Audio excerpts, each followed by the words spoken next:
I was working at a hostel in Barcelona when an American girl came downstairs absolutely freaking out.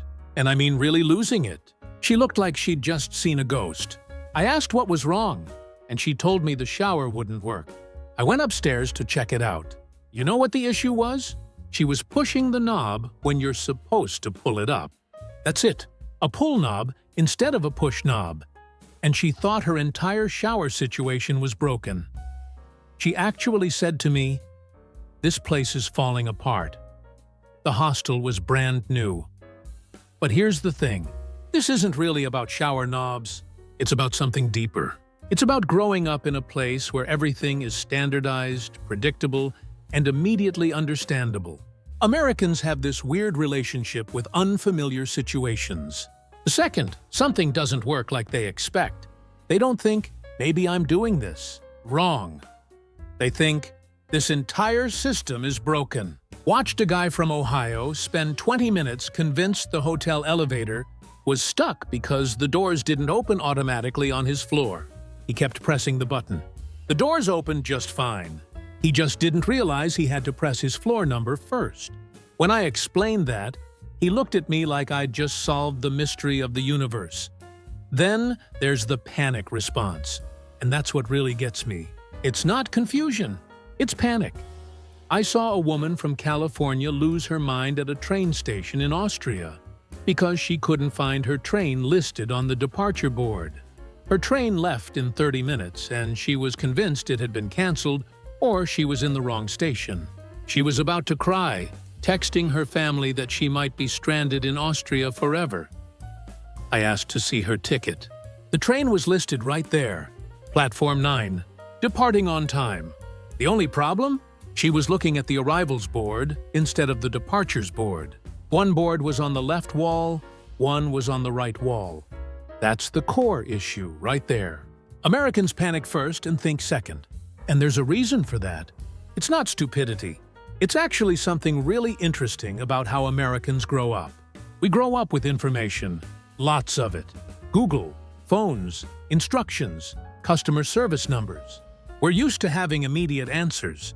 When something breaks down in America, you can usually call someone or look it up instantly. But abroad, that safety net disappears. Your phone might not work. You can't instantly Google everything. The instruction manual is in 3 languages you don't speak. And suddenly, your brain short-circuits. That small problem becomes a big problem. That little confusion becomes a crisis. Because you're not used to being confused. And you definitely aren't used to being confused without immediate help. So let me tell you what I mean. I was managing a small hotel in Prague when a couple from Florida arrived. They seemed nice enough, normal people. But about an hour after they checked in, the guy called the front desk. His wife was in the bathroom, and she couldn't turn on the shower. It was some kind of emergency, apparently, because he called twice in 5 minutes. I went up there. I wasn't expecting much, but I wanted to help. I knocked on the door.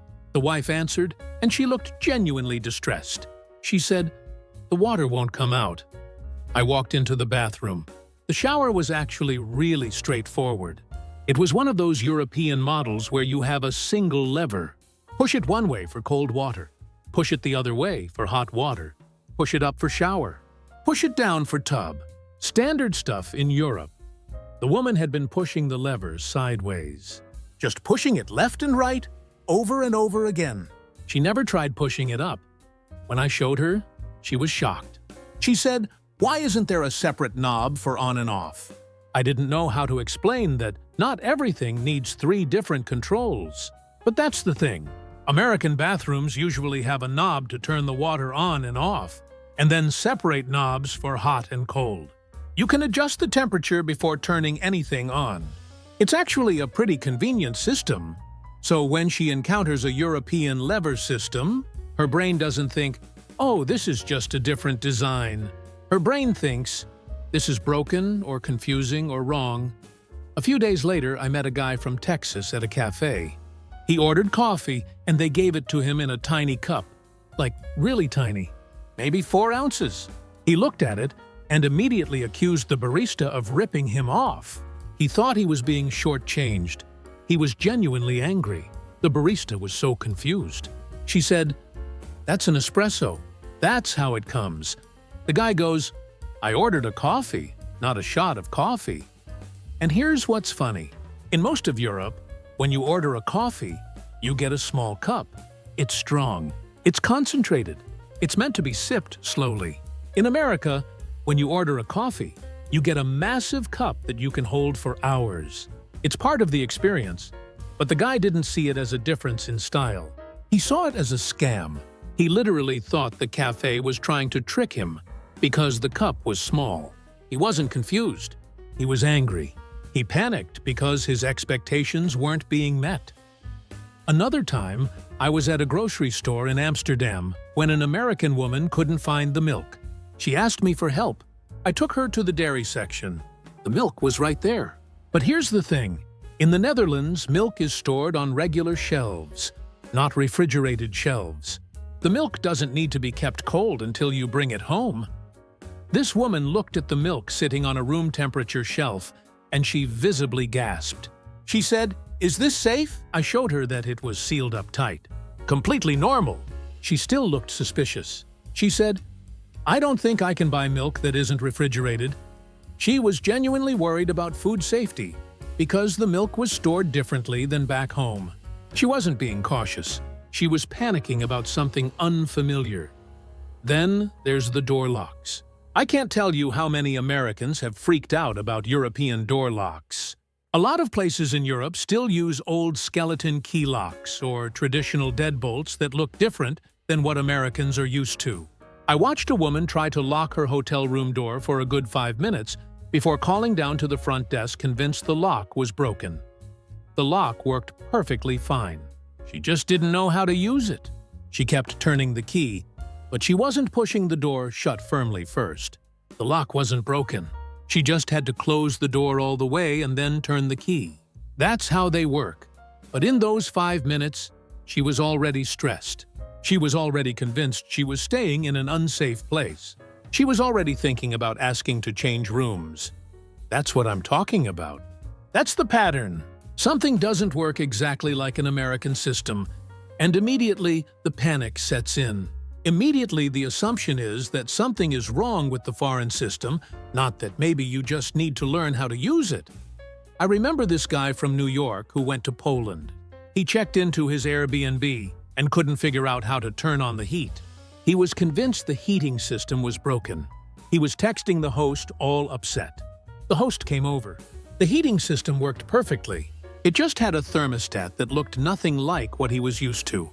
It was a simple dial, but it had numbers instead of temperature settings. The numbers corresponded to heat levels, but the American guy didn't make that connection. He just kept turning it, and nothing was happening because he didn't understand the dial. Instead of asking questions or looking at the instructions, he panicked and assumed everything was wrong. Now, money is where the panic really gets intense. I watched a woman from California absolutely lose her mind trying to understand euros. She kept saying things didn't cost anything because she wasn't thinking in dollars. She'd see something that cost 5 euros, and her brain immediately thought it was cheap because back home, $5 is a pretty small purchase, but 5 euros is about $5.50.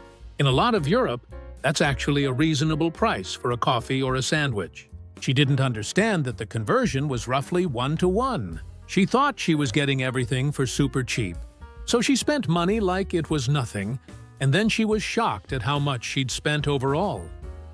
Her panic didn't come until she got home and looked at her credit card statement. Then she called the hostel owner, convinced she'd been overcharged. She wasn't. She just spent more money than she realized because she didn't understand the currency system and she panicked whenever she couldn't immediately calculate the value in her head. Then there's tipping. Oh man, tipping causes so much stress. I was at a restaurant in France when an American couple ordered dinner. Nice people, quiet, polite. When the check came, they started having an argument about the tip. The guy wanted to leave 15%. The woman wanted to leave 20%. They were genuinely stressed about it, like they were making a huge financial decision. Here's the thing though, In France, tipping is not really a thing. You leave a little bit extra if the service was exceptional, but it's totally optional. Most people don't tip at all. It's built into the price. The servers make a livable wage. Tipping isn't expected, but these people were panicking because they didn't know what the right amount was. They were frozen. They couldn't make a decision because the normal rules didn't apply. So instead of just leaving a few euros like a normal person, they were having a full debate about percentages. When I explained that tipping wasn't really expected in France, they both looked relieved. But their faces also showed this moment of confusion, like, wait, how do they know we appreciated the service? They'd been panicking about a social system that wasn't even required. Measurements are another thing that causes weirdness. I met an American who was completely baffled by the metric system, like genuinely couldn't wrap her head around it. She asked a German person how tall they were, and the German guy said 185 centimeters. The American woman looked panicked. She said, "That's so tall. That's like 9 feet. 185 centimeters is about 6 feet tall, average height for a man." She was off by 3 feet because she panicked and started doing quick math wrong. Instead of just learning the conversion, she got stressed. She decided that metric system made no sense. She became frustrated that the world didn't use the system she grew up with. She blamed the other system instead of taking 10 seconds to understand it. I watched a guy from Texas order 2 kilograms of cheese at a market. He didn't know how much that was in pounds. The market guy told him it was about 4.4 pounds. The American immediately said, "That's too much. I just wanted 2 pounds." He thought the market guy had misunderstood.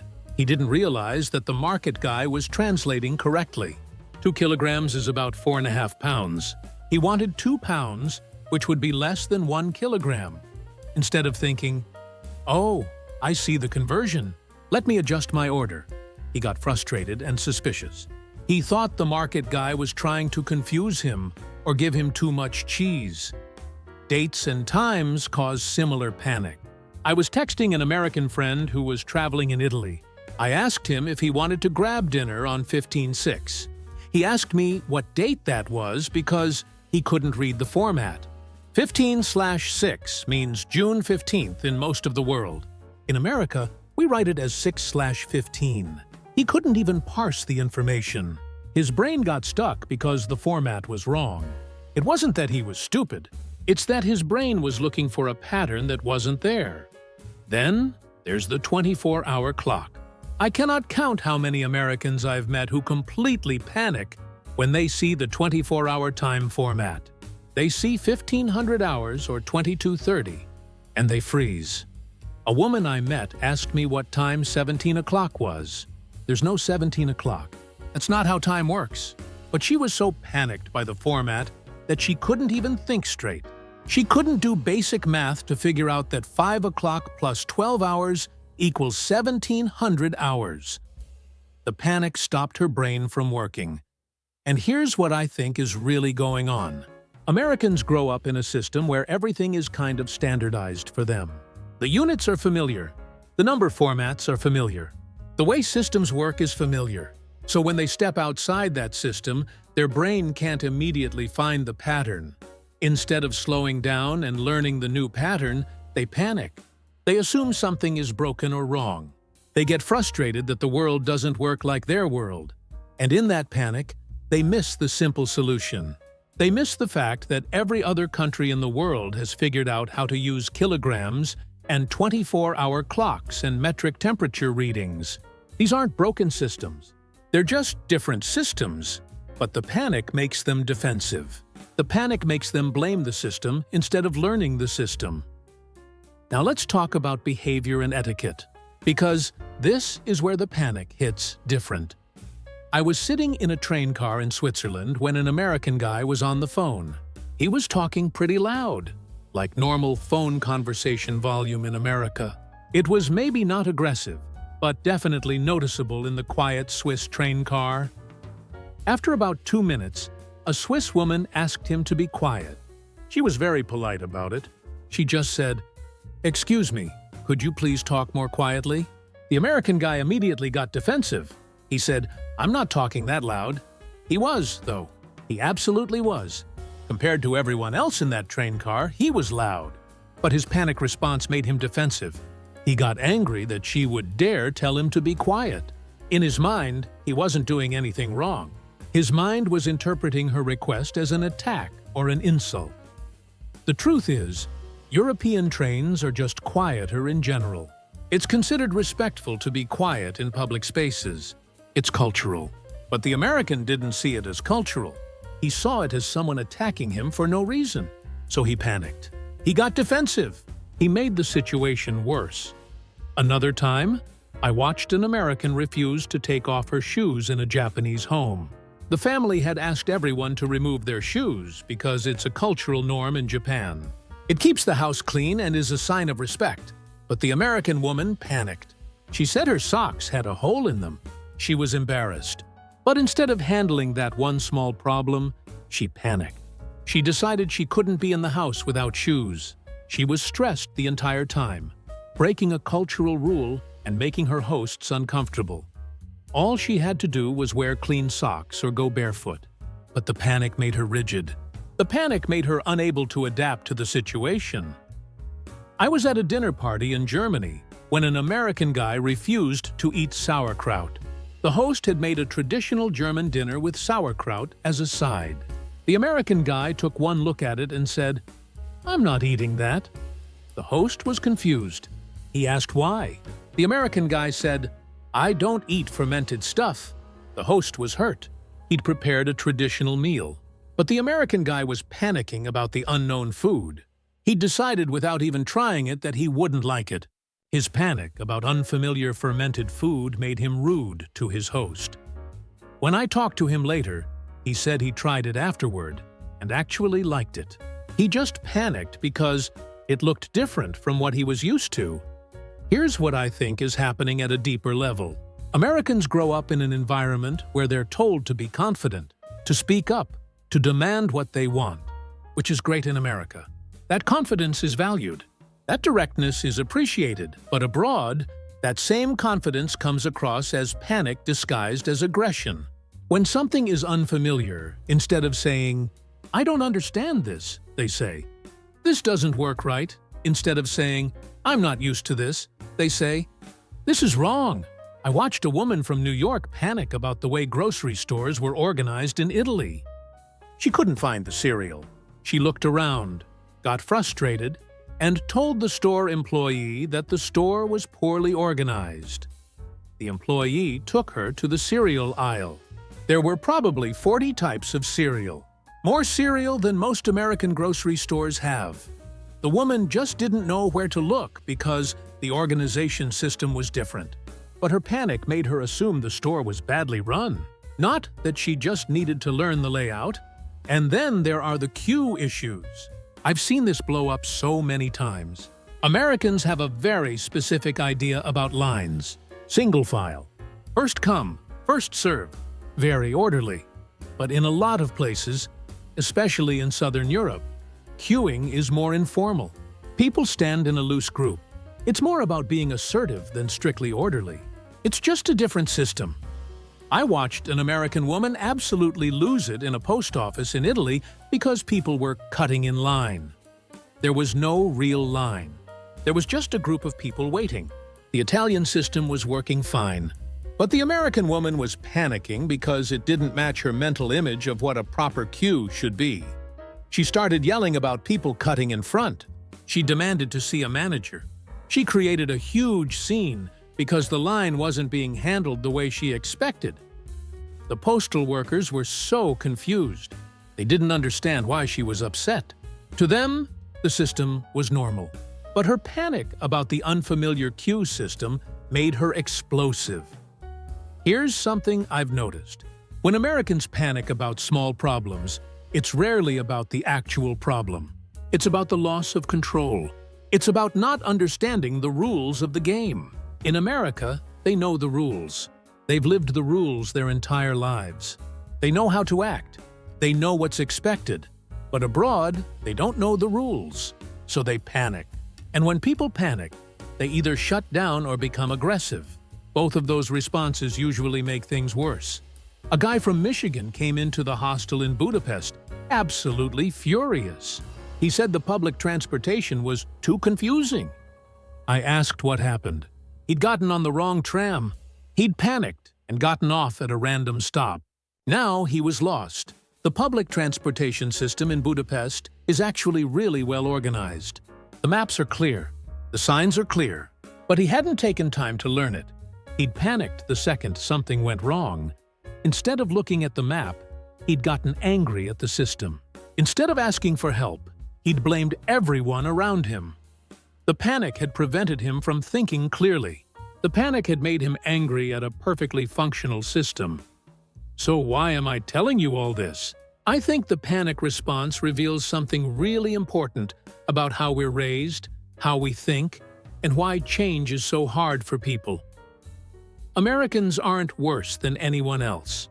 They're not stupider or less capable. They're just trained differently. They grow up in a system where things are predictable and standardized, where customer service is available to solve problems, where information is instantly accessible. So when they step outside that system, their brain breaks a little.